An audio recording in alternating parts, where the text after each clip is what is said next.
इस YouTube channel को subscribe करें और अगली वीडियो का अपडेट पाने के लिए बेल आइकन दबाएं। आज का हमारा विषय है मैथिली शरण गुप्त जी द्वारा रचित कविता मनुष्यता। प्रकृति के अन्य प्राणियों की तुलना में मनुष्य में चेतना शक्ति की प्रबलता होती है। वे अपने ही नहीं औरों के हिताहित का भी ख्याल रखने में, औरों के लिए भी कुछ कर सकने में समर्थ होता है। पशु चारागाह में जाते हैं, अपने अपने हिस्से का चराते हैं, पर मनुष्य ऐसा नहीं करता। वह जो कमाता है, जो भी कुछ उत्पादित करता है, वह औरों के लिए भी करता है, औरों के सहयोग से करता है। प्रस्तुत पाठ का कवि अपनों के लिए जीने मरने वालों को मनुष्य तो मानता है, लेकिन यह मानने को तैयार नहीं है कि ऐसे मनुष्यों में मनुष्यता के पूरे पूरे लक्षण भी हैं। वे तो उन मनुष्यों को ही महान मानेगा जिनमें अपने और अपनों के हित चिंतन से कहीं पहले और सर्वोपरि दूसरों का हित चिंतन हो। उसमें वे गुण हो जिनके कारण कोई मनुष्य इस मृत्युलोक से गमन कर जाने के बावजूद युगों तक औरों की यादों में भी बना रह पाता है। उसकी मृत्यु भी सुमृत्यु हो जाती है। आखिर क्या है वे गुण? तो आइए जाने इस कविता के माध्यम से। तो चलिए मनुष्यता कविता के एक एक पैराग्राफ का मीनिंग समझते हैं। विचार लो कि मरते हो न मृत्यु से डरो कभी। कहते हैं कि ये मन में विचार कर लो। कवि मनुष्य से कहता है कि मन में विचार कर लो कि एक न एक दिन मृत्यु को प्राप्त होना है, तो फिर मृत्यु से डरो मत। मरो परंतु यो मरो की याद जो करें सभी। कहते अगर मरना ही है, जब पता है ये जीवन एक दिन चला जाना है, खत्म हो जाना है, तो फिर ऐसी मृत्यु क्यों ना मरो जिसे सारा संसार याद रखे। हुई ना यूं सुमृत्यु तो वृथा मरे वृथा जिए।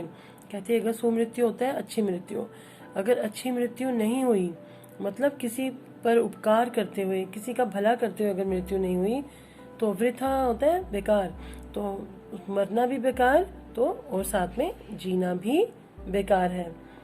मरा नहीं वही जो जिया ना आपके लिए। आपके लिए मतलब दूसरों के लिए।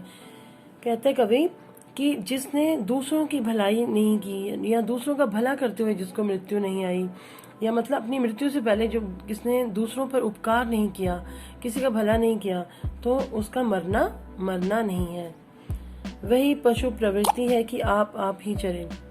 कहते ये पशुओं जैसा स्वभाव है। प्रवृत्ति होता है स्वभाव, पशु हो गए जानवर। कहते ये जानवरों जैसा स्वभाव है कि मैं करे, कोई मेरा मेरा करे। आप चरे मतलब जिस तरह से चारागाह में जानवर जाते हैं, अपने हिस्से का चारा चरकर वापस लौट आते हैं, उसी तरह से मनुष्य भी सिर्फ अपने लिए, अगर अपने स्वार्थ के लिए सोचे तो उसका जीना व्यर्थ है। आगे कवि कहता है वही मनुष्य है जो मनुष्य के लिए मरे। इस संसार में तो वही मनुष्य कहलाएगा जो दूसरे मनुष्यों के काम आते हुए मरे, अर्थात बलिदान हो जाए। कहने का भाव कवि का क्या है कि अपने जीवन को दूसरों की भलाई में लगाना ही, और उसके बाद अगर आपको मृत्यु भी आ जाती है तो वही मृत्यु अच्छी मृत्यु है। सेकंड पैराग्राफ में कवि कहता है उसी उदार की कथा सरस्वती बखानती। कहते हैं जो उदार लोग होते हैं, जो अच्छे लोग होते हैं, जो दूसरों का भला सोचते हैं सदा, कहते हैं उनका नाम सरस्वती भी बखानती है। का अर्थ क्या है? बखानना मतलब बखान करना। सरस्वती हो गया विद्या की देवी, अर्थात पुस्तकों में उनका नाम जो है सुनहरे अक्षरों में लिखा जाता है, उनकी प्रशंसा किताबों में देखने को मिलती है। उसी उदार से धरा कृतार्थ भाव मानती। धरा हो गया धरती, कृतार्थ हो गया एहसान मानना। कहते ये धरती भी ऐसी उदार, ऐसे अच्छे महानुभाव लोग जो हैं उनका कृतार्थ मानती है, मतलब एहसान मानती है कि ऐसे लोगों ने मुझ पर जन्म लिया। उसी उदार की सदा सजीव कीर्ति कूजती। कहते ऐसे जो उदार लोग होते हैं, जो उद्धार करने वाला दूसरों का, या फिर परोपकार करने वाले जो लोग होते हैं, दूसरों का भला सोचने वाले जो लोग होते हैं, उनकी कीर्ति, उनका यश हमेशा इस संसार में गूंजता रहता है। तथा उसी उदार को समस्त सृष्टि पूजती। और सारी ये सृष्टि भी जो है, ईश्वर का बनाया हुआ ये जो सारा संसार है, वे भी ऐसे लोगों की पूजा करता है, अर्थात इन्हें हमेशा याद रखता है।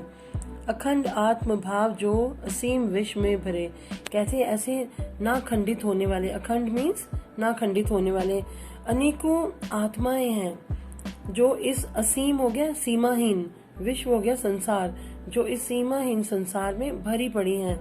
मतलब ऐसे अनेकों अनेक अच्छे लोग हैं, महान लोग हैं जो इस संसार में भरे पड़े हैं, जिन्होंने दूसरों पर उपकार करते हुए, दूसरों का भला करते हुए, अपने स्वार्थ की न सोचकर दूसरों का भला सोचा हमेशा। ऐसे लोगों से ये संसार भरा पड़ा है। मनुष्य वही है जो मनुष्य के लिए खुद को बलिदान कर दे।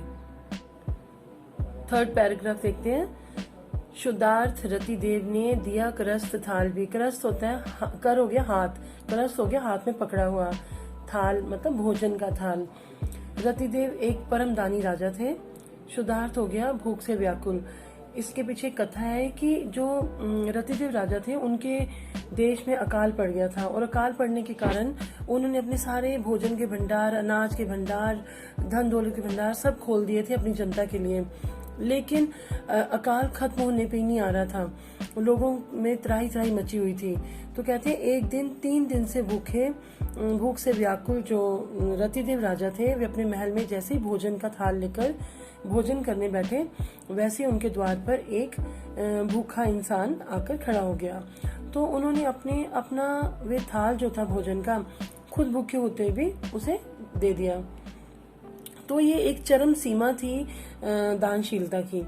इसी तरह आगे कवि कहता है, तथा दधीचि ने दिया परार्थ अस्थि जाल भी। परार्थ हो गया परमार्थ के लिए, मतलब दूसरों का भला करने के लिए। दधीचि ऋषि हुए हैं, एक मुनि हुए हैं हमारे देश भारत में, जिन्होंने बहुत जो बड़े तपस्वी थे, बड़ी तपस्या करते थे। एक बार इंद्र और तथा उनके साथ दूसरे देवता जो थे वो उनके पास आए, उनकी अस्थियां मांगने के लिए। अस्थि जाल मतलब उनकी अस्थियां मांगने के लिए। और उसका रीजन ये था कि एक वृतासुर नाम का राक्षस था, जिसने बड़ा उपद्रव मचा रखा था, और जिसे मारने का सिर्फ एक ही सोर्स था, दधीचि की अस्थियों से बना हुआ अस्त्र। तो उसे बनाने के लिए वे उसे विनय करने आए दधीचि ऋषि से कि आप अपनी अस्थियां हमें दान में दे दीजिए। तो दधीचि ऋषि ने बिना किसी संकोच के मृत्यु को गले लगाया और अपनी अस्थियां उनको दे दी। तो ये भी दानशीलता की एक चरम सीमा थी। आगे कहता है कवि, उशीनर क्षितिज ने स्वमास दान भी किया। क्षितिज कहते हैं राजा को, और उशीनर नाम है गंधार के राजा का। तो स्वमास हो गया अपना मास। तो एक बार क्या हुआ था, गंधार के राजा जंगल में से गुजर रहे थे, तो वहां उन्होंने क्या देखा, एक शिकारी जो है कबूतर को मारने की फिराक में है। तो वो पूरा निशाना साधे हुए था। तो राजा ने उसे रोका ऐसा करने से। तो उसने बोला ठीक है, मैं इसका शिकार नहीं करूंगा, अगर इसके वेट जितना, इसका जितना भार है उतना ही मुझे मांस अगर मिल जाए तो राजा ने क्या किया, अपना मांस काट कर उसको दे दिया।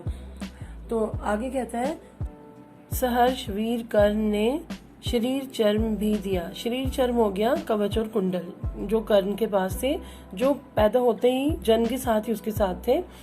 सहर्ष हो गया खुशी से, कहते हैं खुशी से जो कर्ण थे पांडवों में सबसे बड़े, तो उन्होंने सूर्य पुत्र कर्ण, कुंती पुत्र कर्ण, जो कुंती को विवाह से पहले सूर्य देव से वरदान के रूप में प्राप्त हुए थे।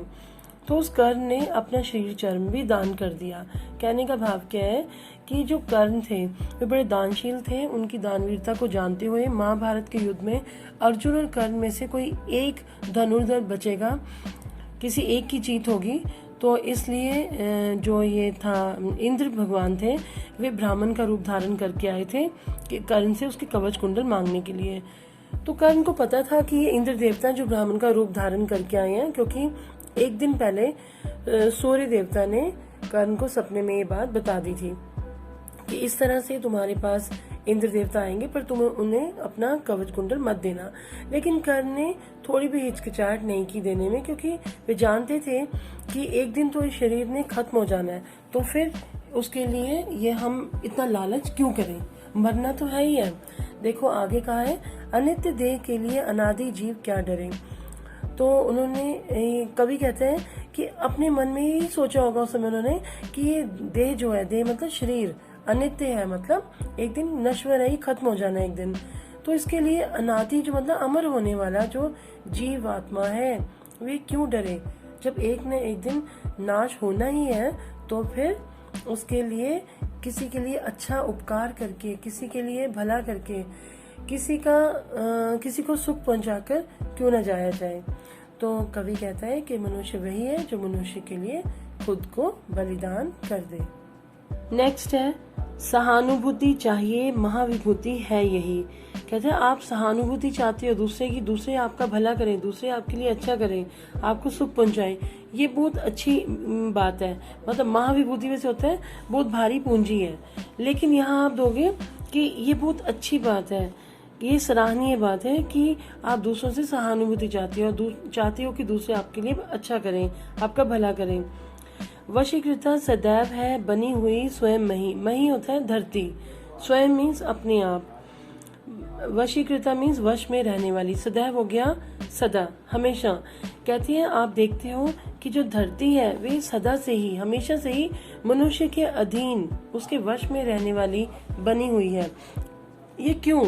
क्योंकि मनुष्य जो है अगर उस पर कुल्हाड़ी भी चलाता है तो उसे सहानुभूति भी तो रखता है, उसको पानी भी तो देता है। अगर पैदावार होती है धरती से अच्छे फल फूलों की, हर चीज की, हर मनुष्य को सुख देने वाली वस्तुओं की, तो अगर मनुष्य पहाड़ों को काटता है तो झरनों को भी तो बहाकर नीचे लाता है, तो कहीं ना कहीं सहानुभूति भी तो रखता है धरती से। तो कहते हैं इसीलिए शायद कि मतलब प्रेम बताना क्या चाह रहा है कभी, कि प्रेम के वश में हर कोई होता है। तो धरती भी कहते हैं जो मही मतलब धरती है, वे भी तो वश में रहने वाली बनी हुई है।